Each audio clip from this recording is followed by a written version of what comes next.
Donc on va voir maintenant le déroulement de l'installation d'OpenOffice. Donc on l'avait téléchargé précédemment, donc je vais aller le chercher dans mes téléchargements. Donc je m'appelle iClub, dans téléchargements. Donc on a le package d'installation d'OpenOffice qui est là, OOO qui veut dire OpenOffice Org 3.3. On va le lancer. Donc on double-clique dessus évidemment pour le lancer. On attend quelques secondes patiemment que celui-ci s'ouvre. Évidemment c'est un programme qui est assez gros donc ça peut prendre un peu de temps. Il fait 145 mégas, on le voit ici en bas sur Windows 7 dans la petite barre d'état. Donc voulez-vous exécuter ce fichier? Oui, exécuter. Suivant ou annuler, donc c'est assez explicite, si vous voulez l'installer forcément il faut faire suivant.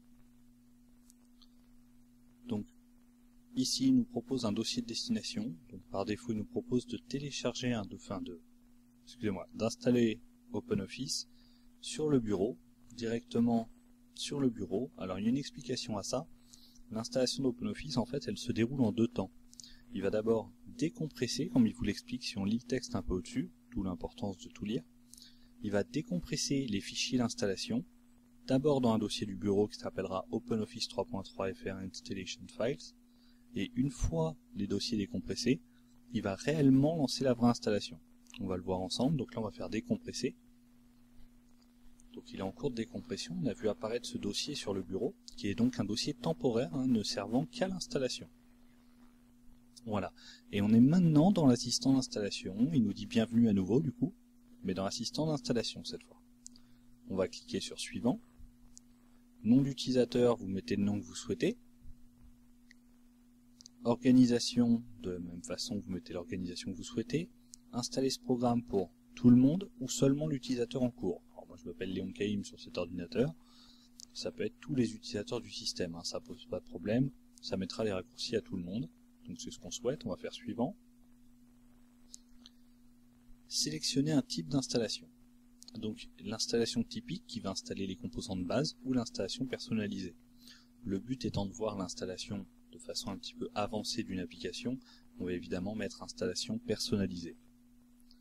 On va cliquer sur suivant. Donc là on voit qu'on a un système hiérarchique, donc avec un dossier ou un élément en tout cas qui en contient plusieurs enfants.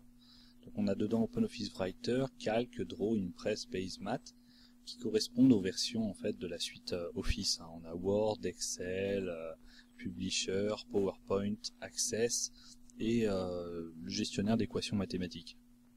Donc et des composants optionnels qui eux sont en gris. Donc en blanc, ça veut dire que ça va être installé. Si on clique sur une petite flèche du module principal, il nous dit cette icône correspond à cela, celui-là à cela. Donc vous choisissez, vous faites un peu votre marché. S'il y a des composants que vous ne souhaitez pas, vous pouvez gagner de la place en cochant ça. Ce composant ne sera pas disponible. Par exemple, nous on va installer Writer, ce composant et tous ses sous-composants seront installés sur le disque dur local. Pareil pour le Calc, Draw, pourquoi pas, Impress aussi. Est-ce qu'on a besoin de Base? Alors si par exemple vous n'êtes pas un fanat des bases de données, vous pouvez directement cocher ici, ce composant ne sera pas disponible, et vous gagnez un petit peu de place. En l'occurrence, nous on va tout installer. Dans les composants optionnels, donc on déroule avec le petit plus ici. Dans les composants optionnels, on a différentes choses. Donc là, pareil, il faut seulement décocher et ne pas installer ce qu'on ne connaît pas. Vraiment, là où vous avez un doute, vous faites attention. Si vous êtes sûr, en réalité, vous pouvez cocher, décocher. Si vous avez un doute, vous laissez par défaut. Par exemple, environnement d'exécution Java. C'est nécessaire pour un certain nombre de choses dans OpenOffice. Donc je vous encourage à le laisser avec tous ces sous-composants au cas où il y en aurait. En l'occurrence, si vous avez déjà Java d'installer en dernière version Java 6 Update 22, comme il vous dit, ce qui n'est pas la dernière version en réalité, vous pouvez vous permettre de le désactiver. Pareil, pour le dictionnaire, vous regardez quel dictionnaire vous avez besoin. Vous n'êtes pas obligé de prendre l'espagnol. Bon. En l'occurrence, le reste, par exemple Passerelle, Python, Uno, on ne comprend pas forcément. Mise à jour en ligne, sûrement lié à la mise à jour, on va laisser. Contrôle ActiveX, on ne sait pas, donc on va laisser aussi. Voilà, on laisse vraiment par défaut quand on a un doute. Ce qui est intéressant, c'est de voir ici extension Windows Explorer. Donc l'extension Windows Explorer, Ça vous permet, quand vous double-cliquez sur un fichier doc, par exemple, ou un fichier ODT, d'ouvrir automatiquement avec OpenOffice. Donc ça, si vous voulez pas ce comportement, vous pouvez le rendre non disponible. Ou alors, mais il va vous le proposer après dans l'installation de l'activer ou pas, donc autant laisser, démarrage rapide, qui vous permet de le lancer un petit peu plus rapidement, mais qui vous coûte un peu de mémoire, puisqu'il va être lancé tout le temps en bas à droite. Pareil, je conseille de le laisser si on fait un petit peu de bureautique, hein. C'est toujours agréable d'avoir un logiciel qui se lance rapidement. Donc au final, on n'aura pas changé grand chose dans cette installation, mais on a vu qu'il y a pas mal de choses qu'on peut modifier pour gagner un peu de place, notamment dans les éléments principaux. Si vous savez que vous n'utilisez pas Draw, Impress, Bats, c'est important, vous pouvez les supprimer. Installer sur. Là, vous avez le choix du chemin d'installation. Si vraiment vous n'aviez pas de place sur le disque C, par exemple, vous pouvez cliquer sur Modifier et demander à aller l'installer dans le dossier que vous souhaitez, par exemple sur D. Pourquoi pas si vous avez une partition D où il y a de la place. En l'occurrence, le chemin par défaut, c'est Program File, c'est aussi bien, sachant que sous Windows 7, au moins le disque système est défragmenté automatiquement régulièrement, qu'une maintenance, voilà. Autant avoir un seul disque C et tout mettre dans Program File, c'est l'endroit par défaut des applications. Alors, pour simplifier, on peut faire ce raccourci. Donc on va faire suivant. Et là, il vous propose de définir par défaut OpenOffice, notamment pour les documents qui ne lui appartiennent pas vraiment. Par exemple, les documents Microsoft Word, les documents doc, est-ce qu'on veut les ouvrir automatiquement avec OpenOffice? Ça dépend. Si on a déjà Office, c'est-à-dire Word et Excel par exemple, et éventuellement PowerPoint, vaut mieux peut-être garder Word Excel pour ouvrir les documents Word Excel. Par contre, si vous ne les avez pas, évidemment, vous pouvez vous permettre de les cocher, puisque sinon vous ne pourrez pas les ouvrir du tout. Donc autant les ouvrir avec OpenOffice. Donc, si vous préférez garder la suite Office, vous les décochez. Si vous voulez passer par OpenOffice par défaut, quand vous double-cliquez sur un doc ou un XLS, ça s'ouvre avec OpenOffice, vous les cochez. On va faire suivant. Cliquez sur Installer pour commencer l'installation. Créer un lien de démarrage sur le bureau, aussi appelé raccourci.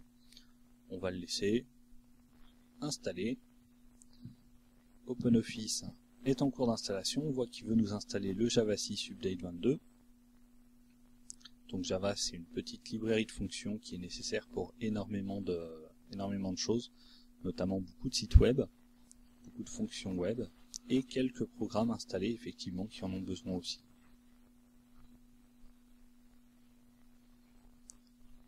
On attend. Il vous précise quand même que l'opération peut prendre quelques minutes. Il ne faut pas hésiter à attendre, même si vous ne voyez rien se passer, lui il travaille.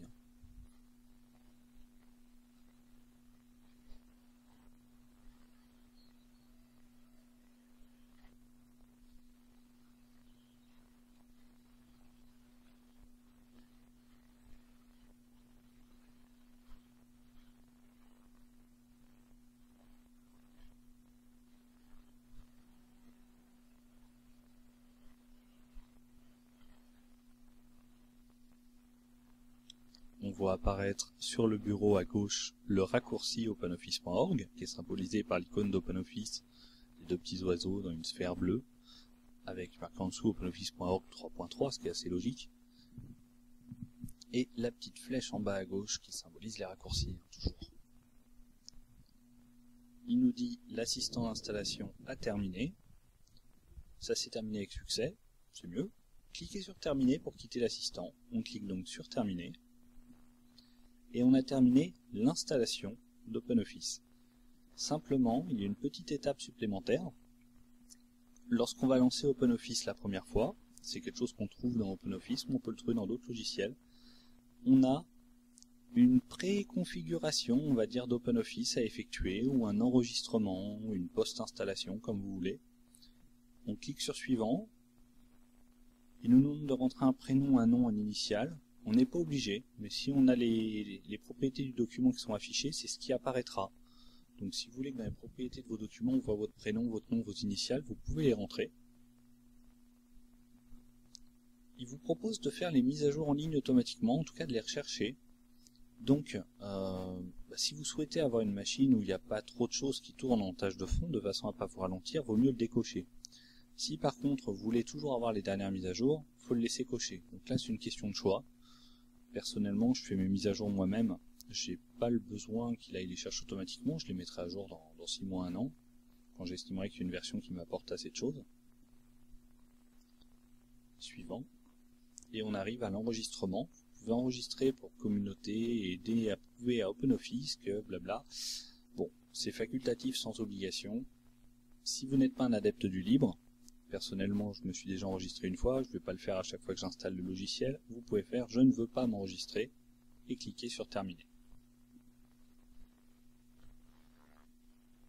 Voilà, OpenOffice se lance et on a accès à texte, tableur, dessin, base de données.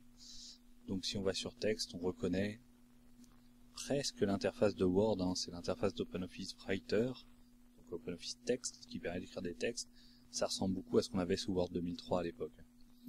Voilà, donc on a terminé l'installation de cet important logiciel et on passe à la suite avec l'installation d'un logiciel qui peut poser pas mal de problèmes, qui est Yobit Smart Defrag. Donc il faut télécharger ce logiciel Yobit, I-O-B-I-T, Smart Defrag, et on va l'installer ensemble, parce qu'il faut se méfier de quelques points.